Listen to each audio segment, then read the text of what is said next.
Salam, Israel. Salam, everywhere. Salam, children of Israel.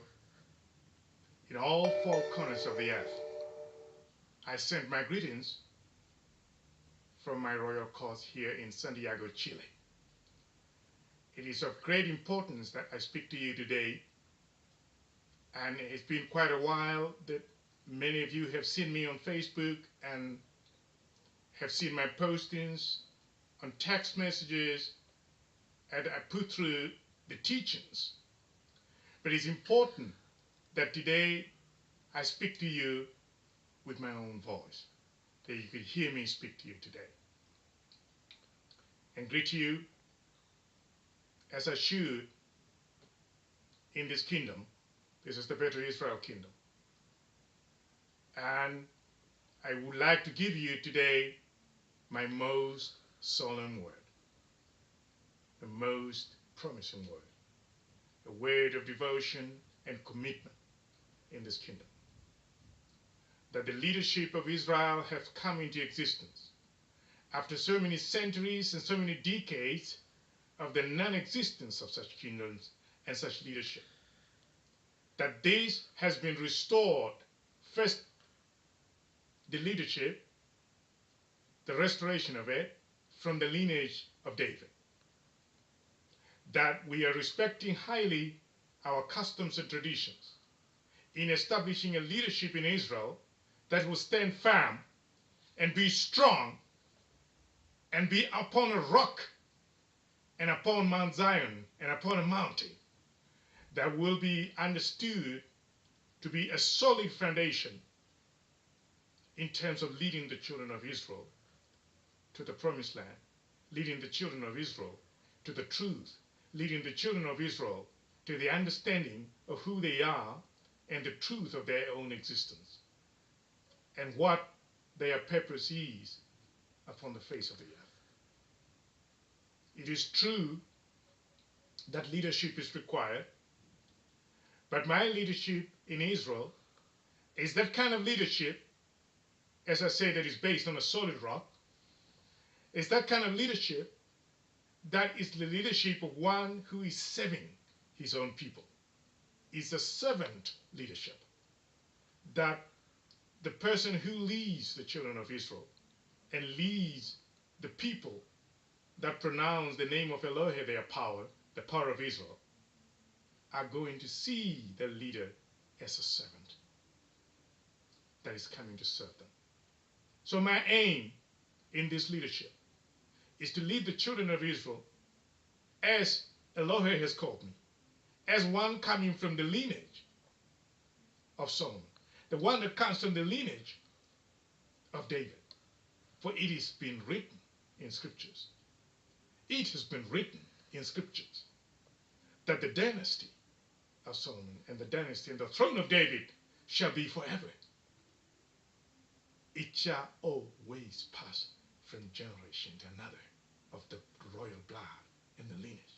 So I stand here firm and strong today on a rock, telling you that the leadership of Israel is authentic and here to do the duties that were assigned to all the ancestors that came before me. The dynasty of Gideon, or Beta Israel, that was alongside the empires of Ethiopia. The last king after King Pinchas of the Gideon dynasty, and from the Lemba tribe that migrated from Sena via the east coast of Africa to Southern Africa and established an empire and build the stone walls and the great walls of Zimbabwe. My father Solomon carrying the drum of Ugomalingondo and led the children of Israel through the land of Bukalanga to the great ruins of Zata in South Africa. So was the existence of this dynasty in Ethiopia, in the northern highlands and the Siemens Mountains and the areas of Gonda that held on and kept on the dream of Beta Israel people that were called Falasha by the Christian Empire. We are coming to the end of this era of calling people Falasha anymore, because that is a term that was used to describe them as a landless people because they refused to be baptized into Christianity. They refused to take on the emperor's authorities and to submit themselves to the emperor, the Christian Aksumite Empire, and they decided to follow the laws and the precepts and the commandments of Elohe, the power of Israel. So here I am, a descendant of this dynasty, of the leadership in Israel, authentic, coming to you today to proclaim it and give you the most solemn word that the leadership of Israel is in existence. So you shall no longer be the same people that are without leadership. Leadership is important in our custom, as in traditions, that if there is leadership, the blessings of the children of God, the children of Elohe, is open up to them. You receive your blessings, your good rains, your harvest, your prosperity through the blessings and the benediction of a leader in the house of Israel. So this is the position that matters. You see yourself divided. You see yourself not as one people. You see yourself defeated in some things. You see yourself not being able to tell who you are before the nations of the world because of the absence of leadership, the symbol of unity, the guarantor of peace. This kingdom of which I'm leading, of which I'm leader in this leadership, is not about bloodshed. It's about the bringing of peace, not only to the house of Israel, but peace to the world. It's founded on a solid rock, that it shall be peace, and peace indeed in the foundations of the kingdom. Now, some of you may be asking, but there are wars and rumors of wars. There are uprisings in nations. There is persecution of some of the children of Israel in some other parts of the world. There is overwhelming and very extreme racism in the United States of America. There is extreme racism that is going on also in the state of Israel. We are so alarmed by these occurrences. But here we stand again on a solid rock. It's a good symbol that I'm trying to project. On a solid rock, to say that we are not the ones to shoot guns, to stab anyone with knives, and to shed blood in the world. Not anymore. We have a new militancy.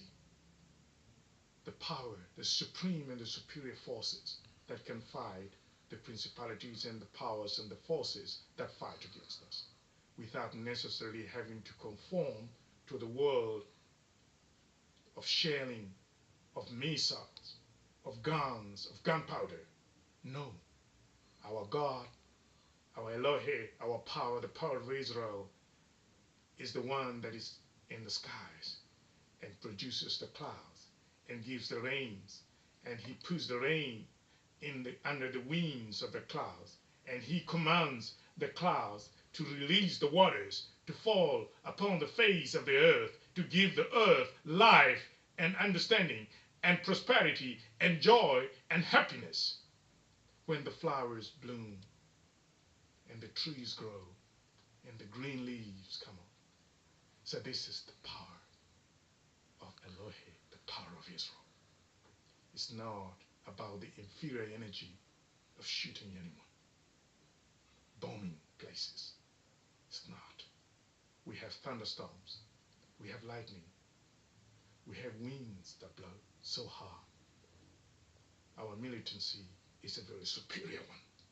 So I'm coming to bring peace and bring gladness to your hearts, but with assurance that the leadership that you have will take you through the troubled times in your move to the promised land, as you move to the promised land. So if someone asks you, but I know you. I know who you are. I've been to school with you. I went to New York City in such and such a school. I went to high school with you. You just tell them, yes, I know that. But things are different now. Things are different now. Now we have leadership in Israel. It's not a thing of the past, but it's a thing of the present. We're speaking current affairs.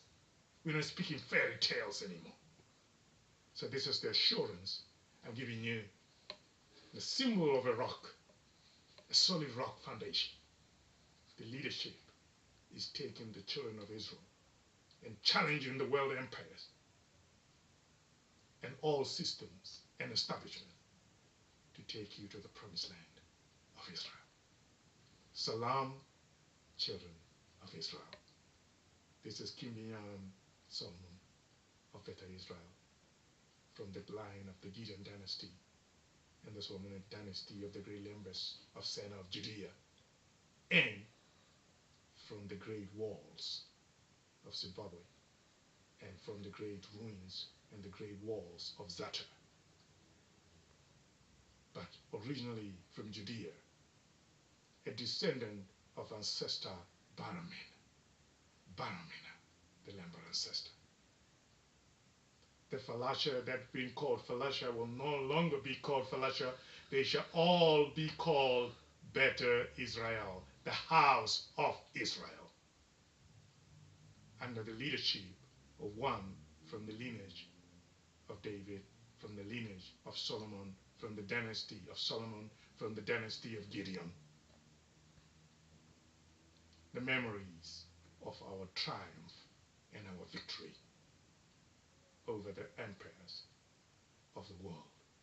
So it shall be this time that this leadership shall take you home to the land of Israel. It's a great assurance based on a solid rock. Salam Israel.